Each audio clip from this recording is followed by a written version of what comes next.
안녕하세요. 안전한 투자로 편안한 노후 준비 중경투TV입니다.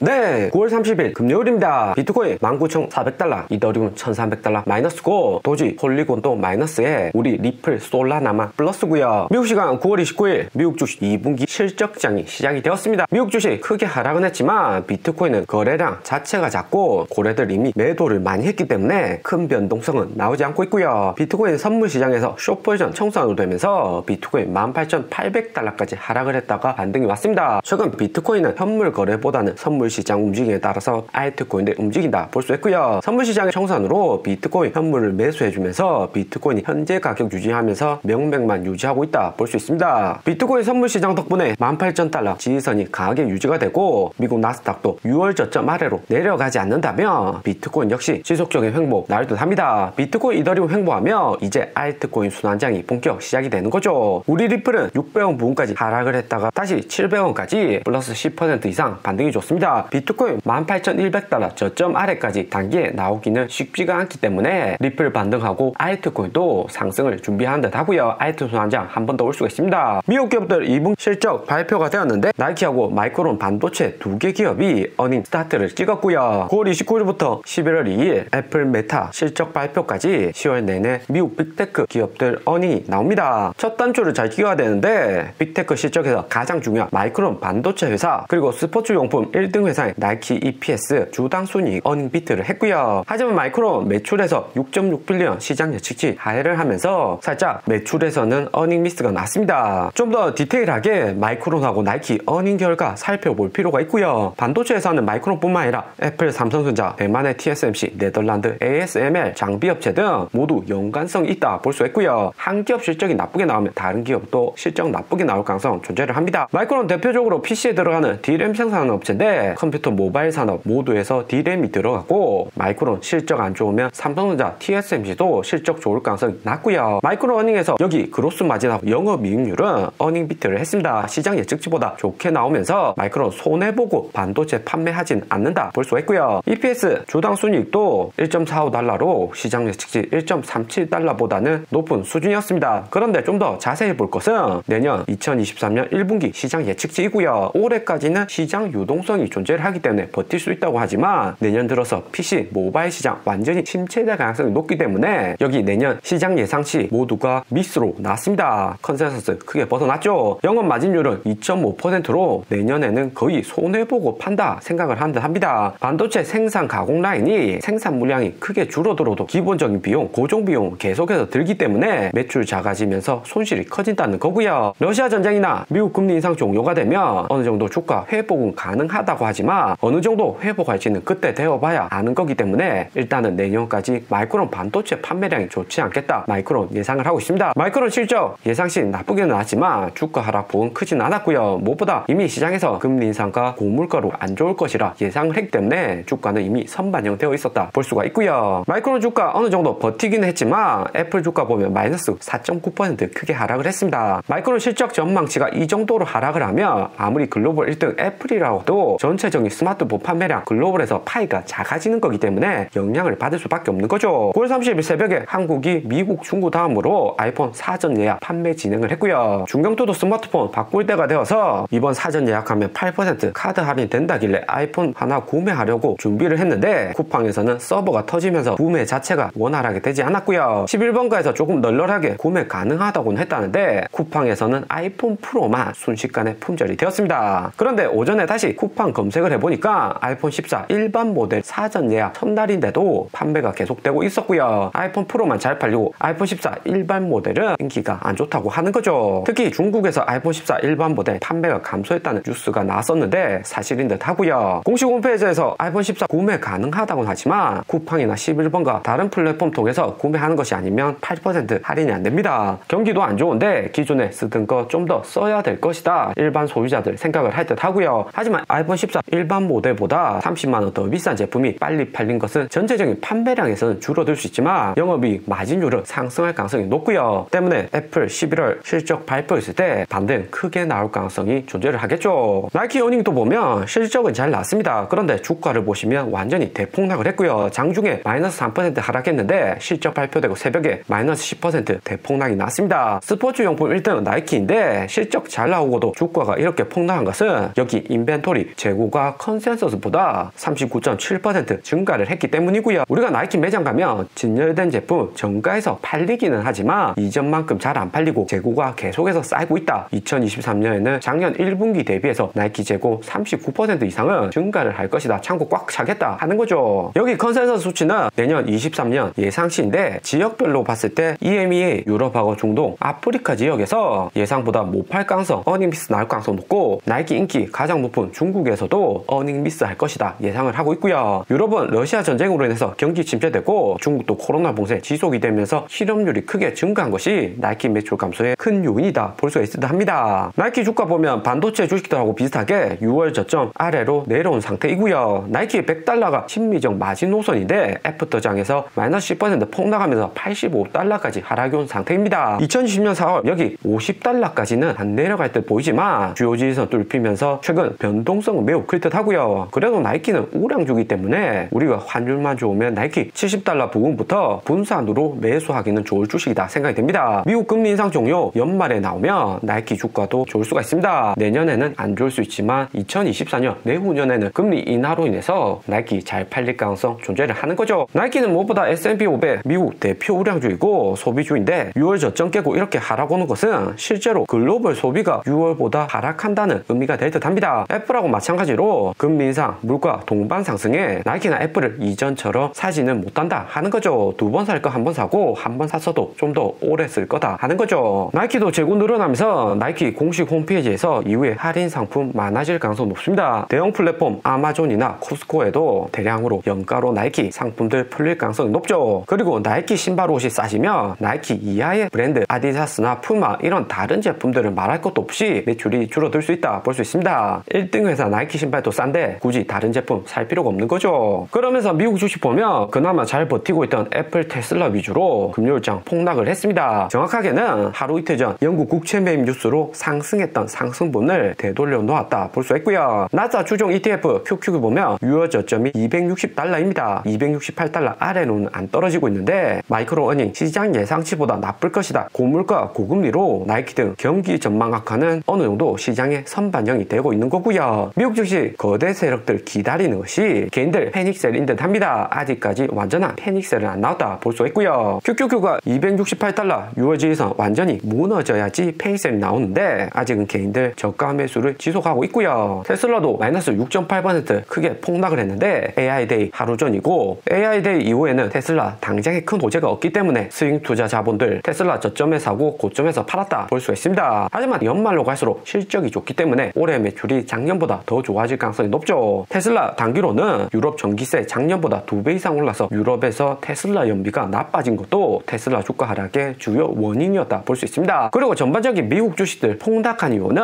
9월 29일 발표된 미국 신규 실업 청구 건수 때문이고요. 이번에 19만 3천 건 발표되면서 미국 실업률은 계속해서 떨어지고 있습니다. 미국 월가에서는 미국 실업률이 확실히 올라줘야지 연준이 금리 인상 종료하고 주식도 상승할 수 있다고 분석을 하는데 실업 청구 건수 발표된 수치 보면 6월에 26만 건 고점 찍고 계속해서 내려가고 있고요. 금리 인상하고 내년 기업들 매출 안 좋을 것이다 예상은 되지만 고용은 계속해서 일어나고 있습니다. 고용률이 높다는 것은 개인들 임금 상승폭도 상승할 가능성이 높아지는 거죠. 실업률 나와서 기업들 월급 더 줘서라도 인재를 채용한다는 의미일 듯 합니다. 미국이 금리는 올리지만 시장에서는 연준이 계속해서 금리 인상할 수는 없는 거고 언젠가는 금리 인하로 돌아가고 미국 경제는 잘 돌아갈 수 있다 판단을 하고 있고요. 이런 기대감으로 내년 경기 침체가 우려는 되지만 기업들도 쉽게 해고는 못하는 듯 합니다. 그리고 바이든 11월 중간선거 위해서 인프라 감축법 등 고용 안정화시키는 법안을 계속해서 발표를 하고 있고요. 연준이 금리 올려서 유동성은 줄이고 있지만 정부에서는 계속해서 돈을 풀고 있다 볼 수 있습니다. 이렇게 되면 고금리가 지속되고 인플레이션율도 계속해서 높은 수준 유지할 가능성이 존재를 하는 거죠. 주식이나 코인 가격도 그에 따라서 횡보할 가능성이 높고요. 비트코인, 이더리움은 횡보한다고 해도 알트코인에게는 조금 달라질 수 있습니다. 미국 주식이나 비트코인 폭락 소문나고 올 것처럼 보이지만 이렇게 횡보하면 우리 리플처럼 알트코인 순환장으로 추가 상승이 나올 수가 있고요. 리플 장중에 700원까지 재반등이 왔는데 중요한 것은 이번 주 주봉이 리플 양전하는지 확인할 필요가 있습니다. 리플 3주 연속 주봉이 횡보하다가 99일선 돌파 이후 강하게 상승이 왔는데 세력들도 리플 홀딩을 하고 매도를 안 한다 볼 수가 있는 거고요. 리플이 주봉상 빨간색 양전으로 장 종료하면 다음 주 더 큰 상승 기대해 볼 수가 있습니다. 오늘의 영상은 여기까지입니다. 좀 더 디테일한 투자 정보가 필요하신 분들은 커뮤니티로도 자료가 공유되니까 멤버십 가입과 구독 부탁드립니다. 감사합니다.